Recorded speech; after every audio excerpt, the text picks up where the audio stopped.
جب شوہر اور بیوی کا ازدواجی تعلق ہوتا ہے، نبی کریم علیہ الصلوۃ والسلام نے اس تعلق کے لیے بھی دعا سکھائی۔ نبی کریم علیہ الصلوۃ والسلام نے فرمایا کہ جب شوہر بیوی کے پاس جائے تو کہے بسم اللہ، بسم اللہ۔ ہمارا دین کے اندر ہر وہ کام جو شریعت کے اندر مطلوب ہے، مقصود ہے یا اس کی اجازت ہے، وہ اللہ کے نام سے شروع ہوتا ہے۔ اگر کسی چیز سے پہلے اللہ کا نام نہیں لے سکتے تو اس کا مطلب یہ ہوا کہ چیز غلط ہے۔ باتھ روم میں بھی جاتے ہیں تو دعا ہے، بیوی کے پاس جا رہے ہیں دعا ہے، بسم اللہ، اللہم جنبنا الشیطان وجنب الشیطان ما رزقتنا، کہ اے اللہ مجھے اور میری بیوی دونوں کو شیطان سے محفوظ فرمائیے، کوئی شیطانی عمل نہ کریں۔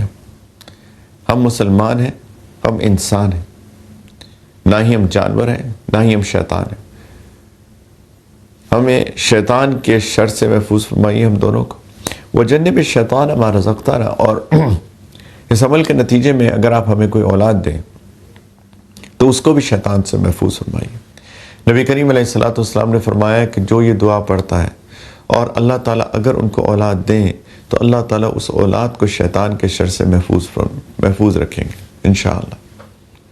اب سوچئے کہ اللہ کے رسول صلی اللہ علیہ وسلم ہمیں ایک کتنا اسٹرانگ پلیٹ فارم دے رہے ہیں کہ جو اولاد آنے والی ہے، جس کی تربیت تم نے کرنی ہے، اس کو کم از کم شیطانی اثرات سے محفوظ ہو جائے۔ شیطان انسان پہ بہت طریقوں سے حملہ کرتا ہے، وہ ان حملوں سے انشاءاللہ محفوظ ہو جائیں گے۔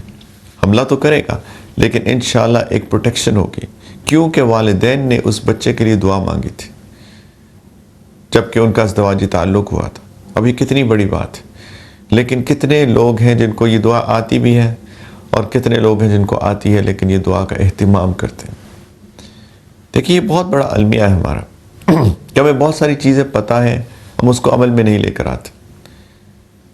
ہمیں باتھ روم میں جانے کی فار ایگزامپل دعا آتی ہے، پڑھتے نہیں ہیں، اور گندگی جو ہوتی ہے وہ شیطان کا ڈیرا ہوتی ہے، شیاطین کا ڈیرا ہوتی ہے۔ اب شیاطین انسان پہ اٹیک کریں، کوئی اس شخص کو کوئی اثر ہو جائے یا کوئی کچھ بھی ہو جائے، بعد میں یہ لوگ ادھر ادھر جاتے ہیں۔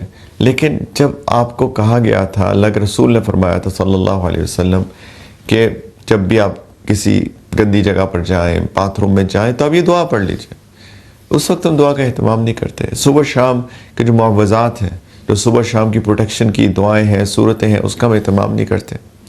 اور پھر ہمارے ساتھ کوئی مسئلہ ہوتا ہے تو پھر nobody to blame but ourselves، کس کو ہم بلیم کریں؟ اپنے آپ کو ہی بلیم کریں گے۔ anyway، اللہ کے رسول نے یہ دعا سکھائی ہے، یہ دعا کا اہتمام کرنا چاہیے۔ جب بھی شوہر اور بیوی آپس میں ان کی ازدواجی تعلق ہو، اس کا اہتمام کرنا چاہیے۔ اس کے بعد جب وائف جو ہے اس کو اللہ تعالیٰ اولاد کی خوشخبری دیں، وہ اس کو حمل ٹھہر جائے، پریگننٹ ہو جائے، تو اصولاً تو یہ چاہیے کہ جو ہمارا مقصد ہے زندگی کا، جیسے میں نے پہلے عرض کیا، اس مقصد کو سامنے رکھتے ہوئے اس اولاد کے بارے میں دعائیں کریں، اور جیسی نیت ہوتی ہے انسان کو ویسے ملتا ہے۔ انما الاعمال بالنیات وانما لکل امرئ ما نوی، اعمال کا دار و مدار صرف نیتوں پر ہے، اور انسان کو، ہر شخص کو وہی ملتا ہے جس کی اس کی نیت کی۔ نبی کریم علیہ الصلوۃ والسلام کا مشہور قول ہے، صحیح حدیث ہے کہ انما الاعمال بالنیات، اعمال کا دار و مدار صرف نیتوں پر ہے، وانما لکل امرئ ما نوی، ہر شخص کو صرف وہ ملتا ہے جس کی اس نے نیت کی۔